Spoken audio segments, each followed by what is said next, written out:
So thanks, Wells. So anti-angiogenesis research is alive and kicking in GI malignancies. I remember 3 years ago we had our clinical trials planning meeting, an NCI-sponsored event, and some of us were actually present here at the meeting. And Neil Meredith-Pohl got up and said, we need to talk about a lot of things. We should not talk anymore about angiogenesis. We know what has happened. We don't need to move forward with anti-angiogenesis. As you know, in the last 2 years, the 3 treatment principles and drugs that have been approved in colorectal cancer were aflibercept, bevacizumab beyond progression, and regorafenib. So let's talk about, and nothing else. So my disclosures here. I'll walk you through some of the large molecules, and we'll talk about kinase inhibitors later. Bevacizumab, of course, as our paradigm and key molecule in a lot of the malignancies that we're studying, inhibiting or binding VEGF-A. Then you have ramucirumab as a VEGF receptor 2 antibody, and aflibercept as a kind of a fusion protein to target VEGF ligands.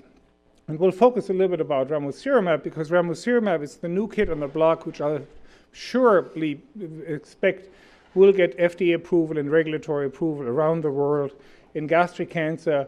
So this is a fully human VEGF receptor 2 antagonist, and so monoclonal antibody inhibits ligand-dependent VEGF receptor 2 activation, so can do more or less what bevacizumab does with the VEGF-A, VEGF receptor 2 interaction, but also blocks the integration of other ligands to the VEGF receptor 2 on the surface of endothelial cells.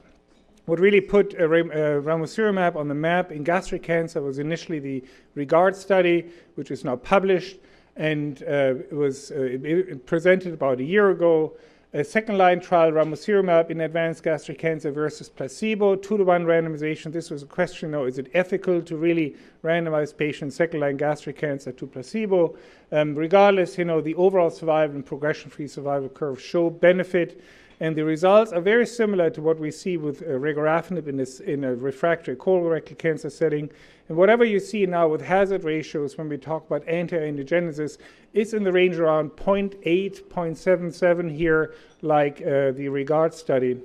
This seems to be almost a constant for all the angiogenesis trials. Now, the good news for ramucirumab, and this is, I think, one of the strongest points for ramucirumab, the toxicities were very mild. When you look at the placebo control, and whenever you have a placebo control, you can really subtract toxicities and get a better understanding about treatment-related toxicities.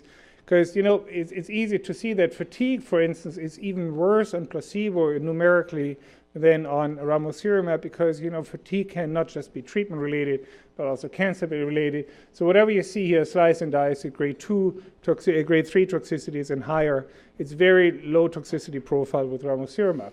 Now, you know that bevacizumab didn't work in gastric cancer.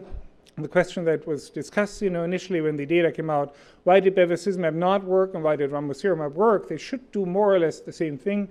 And when you compare REGARD to the AVAGAST trial where bevacizumab was tested in first line, there are some differences here. And I think one of the most important differences is the population that was targeted. A lot of patients in the AVAGAST trial were from Asia, particularly Japan, where the outcome of gastric cancer is much better. Use of second, third, fourth line therapies is much more common. Here in REGARD was only 15% of patients. Now, if you really look at the patient population here in the so-called Americas, which was mainly South America, Latin America, in the AVAGAST trial, they had hazard ratios for overall survival and progression-free survival very similar to what we see in REGARD, again, first-line and second-line therapy. So I think in the end, Roche Genentech probably missed the boat, to really develop their drug in gastric cancer. Now, I think the better trial, when we talk about what's really mirroring clinical practice, is looking at a second-line trial with a chemotherapy control arm. Here, second-line trial, gastric cancer, paclitaxel placebo versus paclitaxel ramucirumab. This was just more or less presented. It's probably one of the highlights at the ASCO GI meeting earlier this year. Survival was the primary endpoint, 665 patients, and all the endpoints that you looked at, progression-free survival, overall survival, and response rates were improved. And you look at the hazard ratio for overall survival, again in the range of 0.8. If you like medians, it split the median by 2.1 months. This is the survival curve, and you can see the median is here at the widest difference between these curves. Curves come back together. This messes up a little bit about your hazard ratio, but progression-free survival, clear benefit. So REGARD now showed single-agent ramucirumab in second-line works Rainbow shows ramucirumab in combination with paclitaxel works. FDA is looking at these data, and I think based on these data, with the unmet need of a treatment improvement in metastatic gastric cancer, I think we'll see some results. VEGF adjuvant trials. I mean, there is an adjuvant trial even in the United Kingdom. The MAGIC approach, MAGIC-2 trial, EOX plus minus bevacizumab, and this was amended for HER2 patients. But the story about VEGF inhibition is not only covered by large molecule inhibitors. There's a small molecule multi-targeted tyrosine kinase inhibitor, high activity against VEGF receptor, apatinib. And apatinib was tested in China in a randomized comparison, a randomized phase 2 trial, 144 patients. What I like in some ways is they use 2 different doses of apatinib here in refractory gastric cancer. And as you can see here, these 2 doses kind of shifted progression-free survival and to some degree overall survival upwards. It's kind of an internal control that not necessarily dose does matter, but you have 2 treatment arms compared to 1 here. So this drug is being moved forward in phase 3. So coming back to ramucirumab again, Josep is the PI of the so-called RAISE study in second-line colorectal cancer. Patients who had all received bevacizumab-containing oxaliplatin-containing first-line therapy, Xelox or Folfox plus Bev, were randomized. About 1,050 patients received FOLFIRI with or without ramucirumab, very similar to the design of the VELUR study, which used aflibercept. But in this study here, all patients had first-line bevacizumab, so this is more like the VEGF inhibition beyond progression question. And this is based on some intriguing data that you can combine chemotherapy with ramucirumab. There's actually pretty intriguing data even for FOLFOX first line, the phase 2 trial, single-arm phase 2 trial, very interesting activity in these waterfall plots here.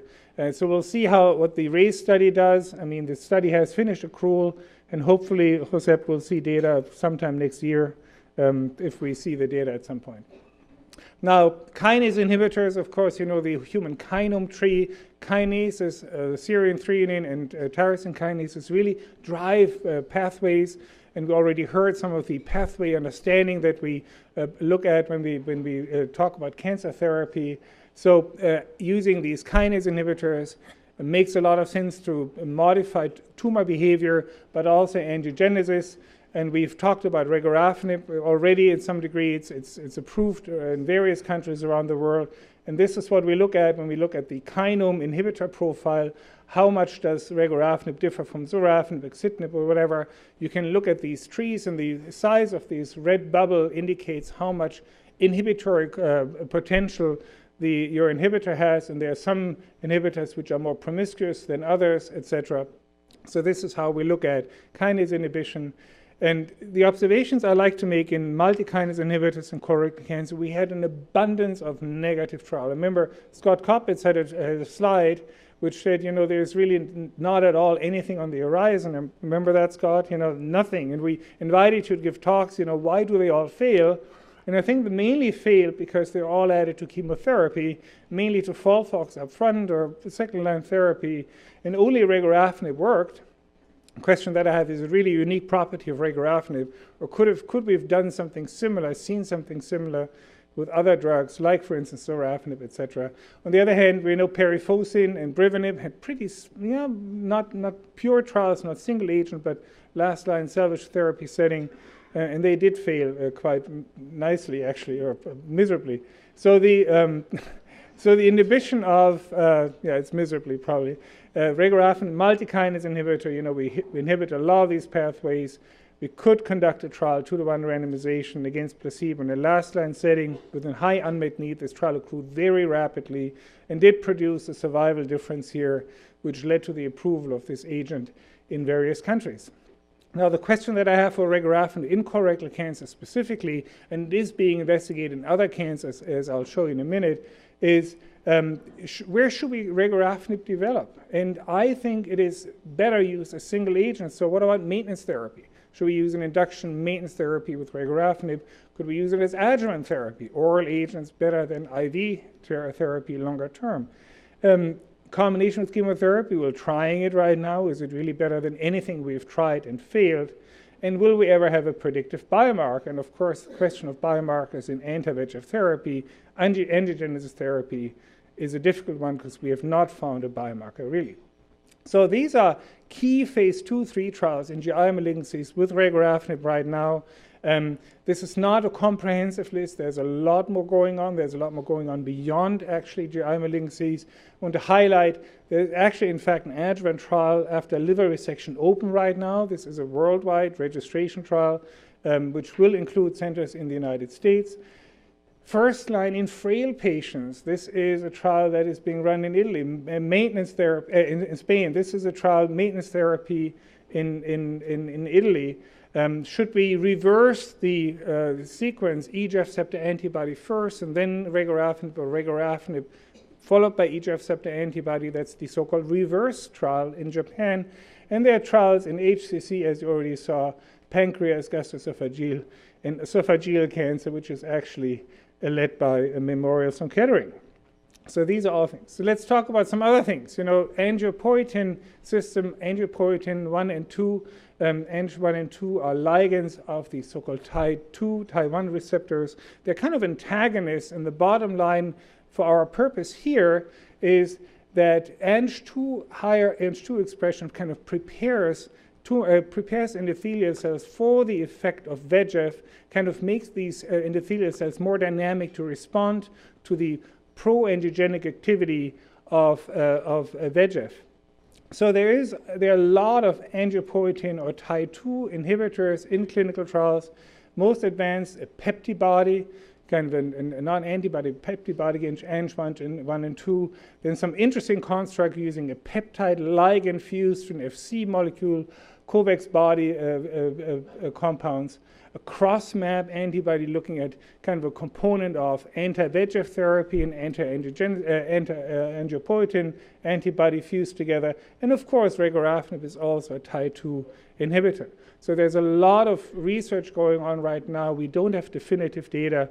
This doesn't only happen in GI malignancies. There's a lot of data right now being generated, for instance, in ovarian cancer. Now, summary. Angiogenesis inhibitors are very much alive in GI malignancies. Search for a biomarker, as you know, has so far been elusive. And we do like to focus on these target therapies, biomarker followed by targeted intervention. But at this point in time for our clinical practice, you know, these angiogenesis inhibitors have shown efficacy in various GI malignancies in unselected patients. So, I mean, we're always trying to be more selective. But the last years actually have shown more data coming out for angiogenesis inhibitors, unfortunately in unselected patients. Thank you very much.